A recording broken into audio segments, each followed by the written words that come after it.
No,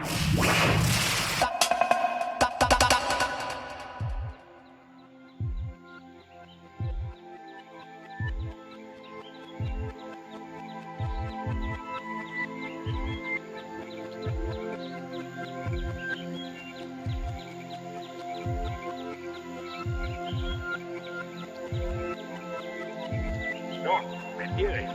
Son cosas absurdas. No, son absurdas pero reales, pues, han ocurrido. Entonces, si seguimos con esa imaginación, usar los libros y no pensar los libros desde la realidad, bueno, no vamos a poder construir nunca nada porque no estamos viendo la realidad. Y la realidad sí la está viendo el pensamiento conservadora. A ese no se pierde. Ese tiene un sentido de realidad profundo. ¿Por qué? Porque tiene un ancla con la realidad. Y el ancla que tiene con la realidad es el interés.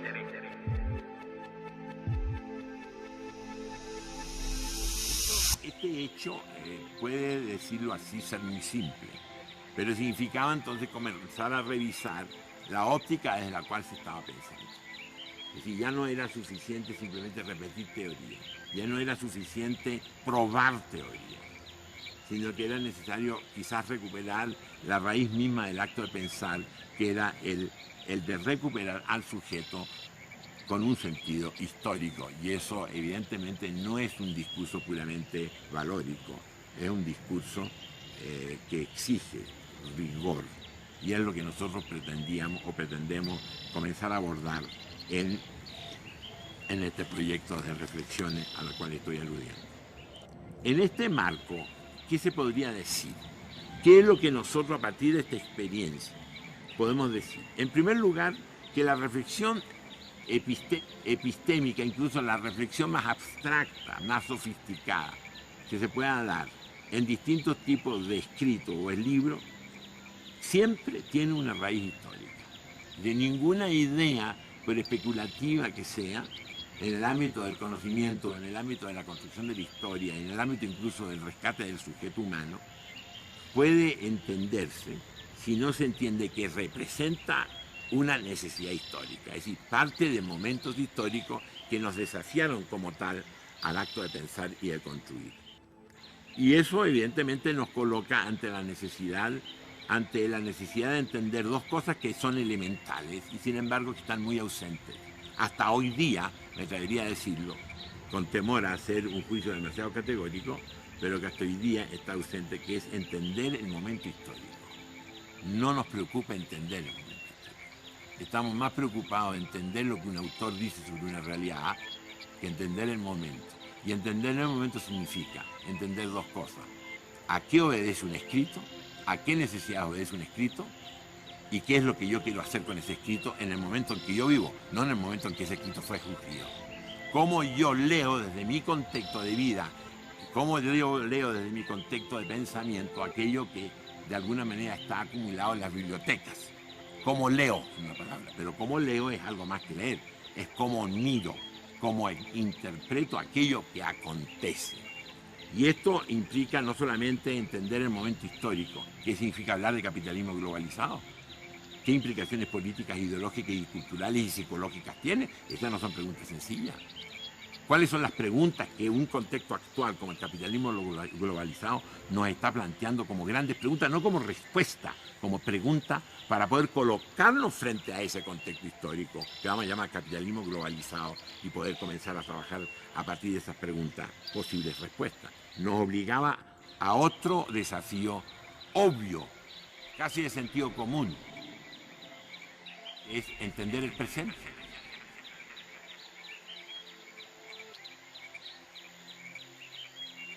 ¿Y leíamos el presente? No leíamos el presente.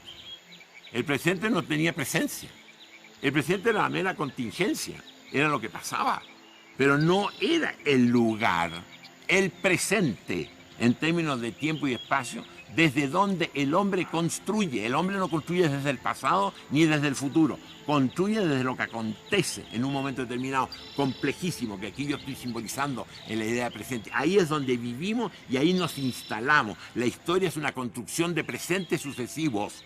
que después los historiadores escriben o reconstruyen en grandes periodos históricos, pero no podemos olvidar que esos grandes acontecimientos históricos, esos grandes periodos históricos son el resultado de acciones de construcción, me atrevería a decir, cotidianas, de presentes sucesivos. ¿Cómo construíamos eso? Vuelvo atrás.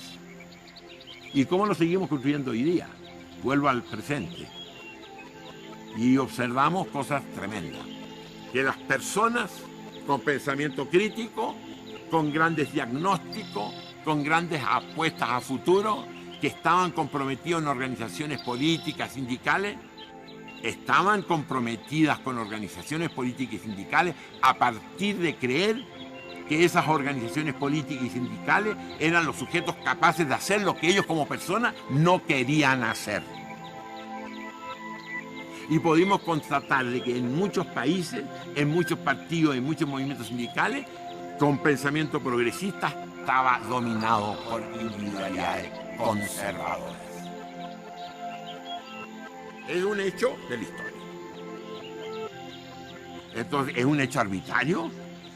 Pregunta. Evidentemente no es un hecho arbitrario. Demuestra la ausencia del sujeto en el propio discurso. Que teníamos discursos ideológicos o teóricos sin sujeto. Puro discurso. Y el predicado acepta todo. El sujeto no acepta todo. ¿Qué congruencia había entre el sujeto y aquello que el discurso sostenía? Había una total incongruencia. Se podía apostar a todos los futuros imaginarios siempre y cuando no me molestaran en mi vida personal.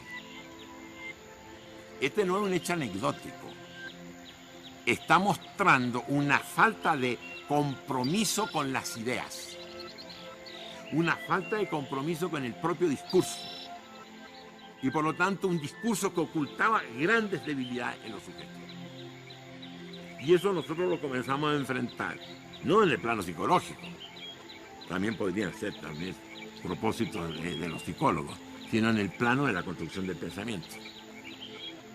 Y eso no es un acto menor, pero un acto de pensamiento para entender el presente. Un acto de pensamiento para entender el presente, no para perdernos en la contingencia de la anécdota, sino un acto de pensamiento para entender el presente, porque desde el presente se construye el futuro, si no, no hay futuro. Tan simple como eso. Esto no lo estoy planteando en el plano ético, ni lo estoy planteando en el plano filosófico, lo estoy planteando en el plano del pensamiento histórico. O sea, en el pensamiento del hombre que entiende que a través de su pensamiento se coloca frente a las circunstancias para construirla. Y entonces se nos plantea un tercer problema. No basta pensar, sino que hay que querer pensar. No basta solamente llegar a conclusiones, sino que hay que atreverse a sostener esas conclusiones. O sea, llevarlas a la práctica. Porque ahí nos encontramos también con otra situación. Muchos diagnósticos correctos sin sujetos capaces de sostenerlos. Muchas previsiones de futuros posibles sin sujetos capaces de sostener esa construcción. O sea, en una palabra, mucha ilustración y poca conciencia. Mucha inteligencia y poca voluntad. Eso nos estaba planteando entonces que había un problema del sujeto, no solamente porque estaba disociado del sujeto, del discurso, sino porque estaba mutilado. Un discurso, un sujeto descompuesto internamente, que se atendía solamente al problema de su capacidad de pensar analítico y se atendía muy poco a sus demás facultades. Ese es el sujeto de la historia. El sujeto de la historia no la construyen. La historia no la construyen sujetos ilustrados.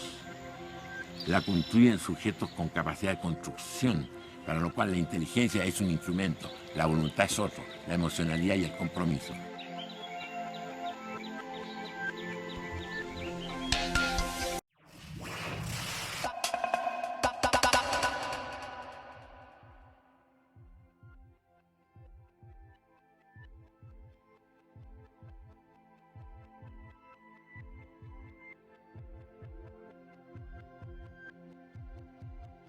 Pasamos de una generación, yo llamaría optimista, de una generación que creía en el futuro, que creía inminente una sociedad mejor, superior al llamado capitalismo dependiente, como se llamó en su época, a una generación que no tiene claridad de futuro, a una generación que vive dominada por el escepticismo, que no tiene garantía de nada y que evidentemente está tratando de refugiarse en el repliegue a sí mismo, en el repliegue a la persona, y que puede dar lugar a todo tipo de fenómenos, desde los narcisismos hasta las acomodaciones, los conformismos, la dependencia.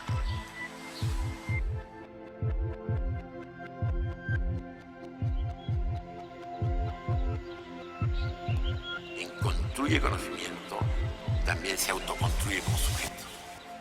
No se pueden disociar los dos procesos.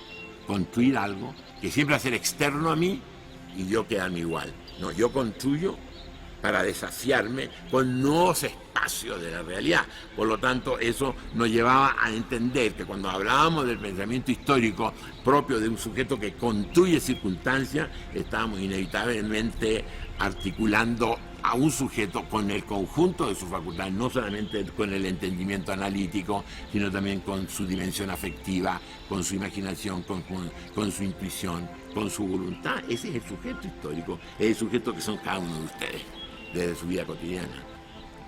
Un sujeto, por lo tanto, capaz de construirse. El problema de pensar la historia es pensar una realidad que me comprometa como sujeto, no simplemente constatar esto es verdadero o esto es un error, sino qué sentido tiene la verdad y qué sentido tiene el error para una persona concreta, para un sujeto ubicado en circunstancias históricamente determinadas. Entonces nos dimos cuenta, muchos años después, que cuando uno analizaba los discursos, desde el conservador al hiperrevolucionario, todos tenían algo en común, que compartían los mismos parámetros, que era no romper con los parámetros del poder. O sea, el discurso más conservador y el discurso más aparentemente rupturista respetaba una lógica de mirada. Esa lógica de mirada era la que imponía el poder.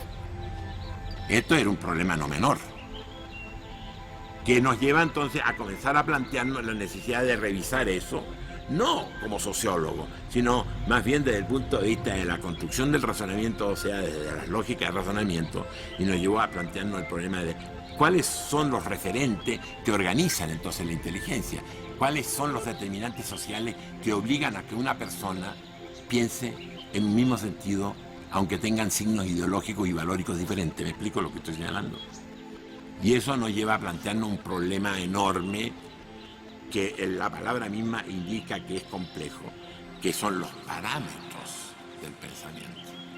Y los parámetros del pensamiento no son sino referentes que la lógica del poder impone para asegurar su propia reproducción y darle a la sociedad estabilidad y continuidad. Y entonces, en esa misma medida, uno puede comenzar a darse cuenta de que uno ha manejado información y esa información la ha plasmado en discurso, pero en ese discurso que contiene información no necesariamente hay pensamiento. ¿Y qué es pensamiento? Primero es la capacidad de romper con aquello que me determina. Es ganar una cierta autonomía con respecto a esa sociedad que me contiene y en la que yo necesariamente vivo.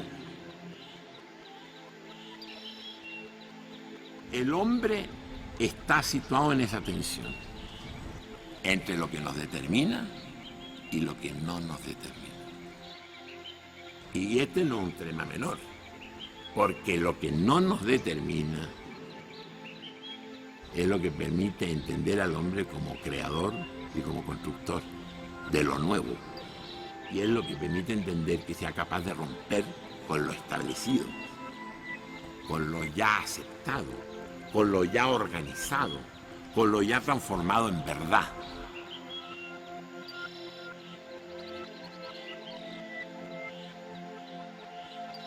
La historia es un desafío de pensamiento, que siempre está más allá de lo ya sabido, que está siempre más allá de lo ya conocido. Si no, la historia estaría totalmente escrita y totalmente el hombre sujeto y sometido y prisionero de las determinaciones.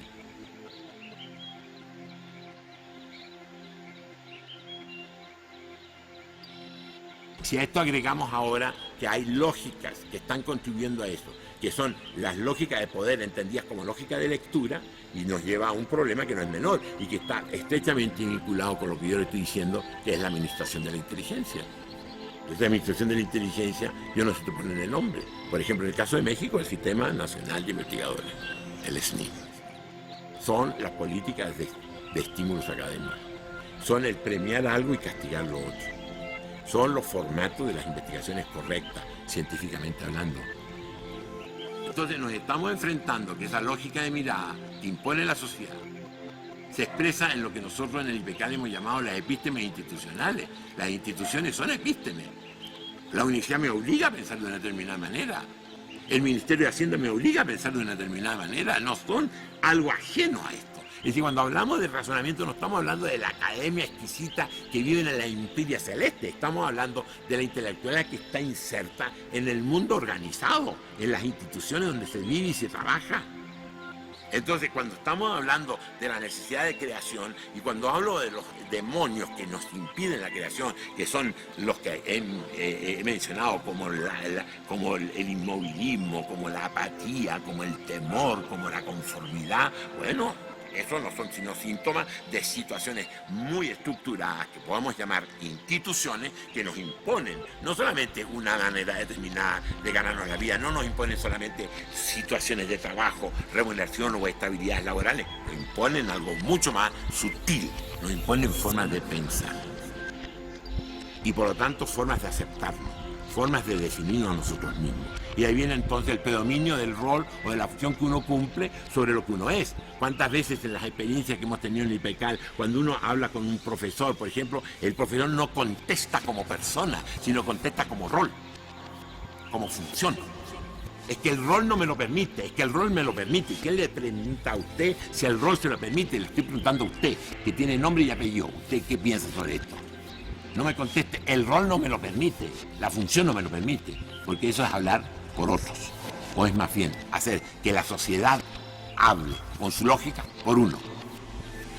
O sea, la historia, leerla como acontecer, no como estructura, como acontecer, como espacio de construcción, que se puede construir en muchas direcciones, ese es el desafío, por sujetos concretos, no por mecánicas celestes. Y eso somos nosotros. Nos guste o no nos guste.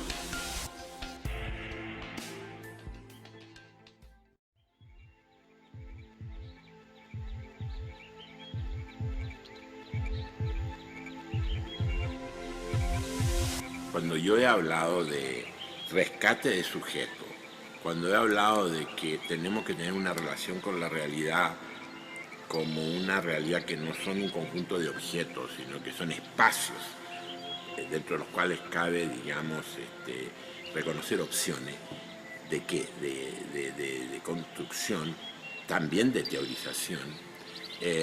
Estamos hablando de una cuestión importante, de dos cuestiones que están vinculadas a la pregunta de ustedes dos. A la dimensión de la historia, por una parte, y a una dimensión muy importante de revalorar hoy día en la discusión, porque ha sido desconocida o ha sido deformada, que es la dimensión de lo político. Quiero detenerme en ese punto. Cuando nosotros decimos que recuperamos la herencia del siglo XX, como ya lo señalaba Castoriadis como un gran precursor de esto, tendría que decir que la sociedad humana no puede ser explicada, lo decía él hace mucho tiempo, sino que no podía ser explicada porque era una construcción de los hombres, una afirmación muy importante de él. Cuando nosotros nos hacemos cargo de esa línea de que la realidad es una construcción, tenemos que estar necesariamente abordando un problema muy importante, que es subordinar, esta es una afirmación más compleja, que es subordinar la teoría a la historia. O sea, para decirlo en palabras de Manuel Sacristán, el filósofo español, es darle siempre primacía a la historia. Darle primacía a la historia no es negar la teoría, es simplemente reubicar la teoría desde las exigencias históricas que pueden variar mucho. Pueden variar tanto que muchas exigencias históricas pueden no estar ya en los límites de teorías, por geniales que estas teorías sean.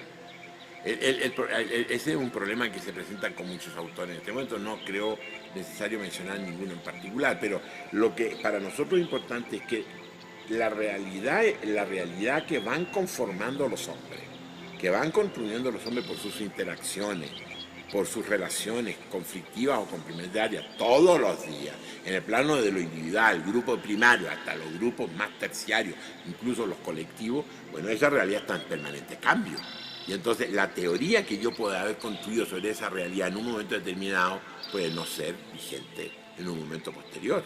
Entonces, si yo pienso que la teoría me está dando cuenta de la realidad, estoy partiendo de un presupuesto falso, porque esa teoría me puede dar cuenta de una realidad en un momento determinado, pero si no se abre a alertarme de que esa realidad que está nombrando esta teoría se puede ir transformando, pues puedo quedar prisionero de una teoría y la realidad esté caminando por otros carriles, que es lo que pasó en los años 60 y 70.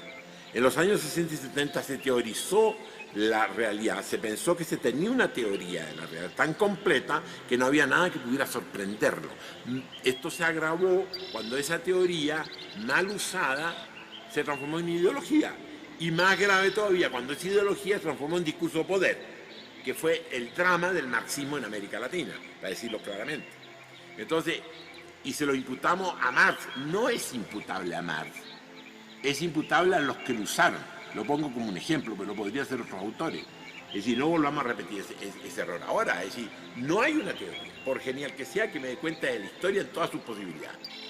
Ahí es donde se presenta el desafío del pensar histórico para reapropiarse de la teoría, para recolocarse frente a la teoría y decir, bueno, esta teoría me sirve o no me sirve, es pertinente o no pertinente para los de hoy día. Entonces, ese es un punto importante, la capacidad de salirse de los límites de esta teoría, y ese es el gran desafío del pensamiento que nosotros llamamos epistémico, es decir, un pensamiento que me permita disponer de una serie de instrumentos que son verdaderas perforadoras de la realidad. No sé si me explico. Hagamos el símil siguiente. El pensamiento que nosotros buscamos no es el pensamiento que está almacenado en la biblioteca, en los anaqueles, que tiene un conjunto de proposiciones. La preocupación por la educación, ¿verdad? En estos tiempos en que la filosofía ha sido vulnerada por los sistemas educativos del Estado mexicano, yo creo que es importante luchar por la reivindicación de una educación filosófica, humanista, que salve al país. Ese papel de perforador, por decirlo así, de problematizador de lo sabido y de lo dado, es lo que nos parece que es una lógica de razonamiento desde la cual yo puedo enriquecer la teoría, ya sea para enriquecer la teoría ya construida o para construir otra teoría. Y ese es el desafío del día.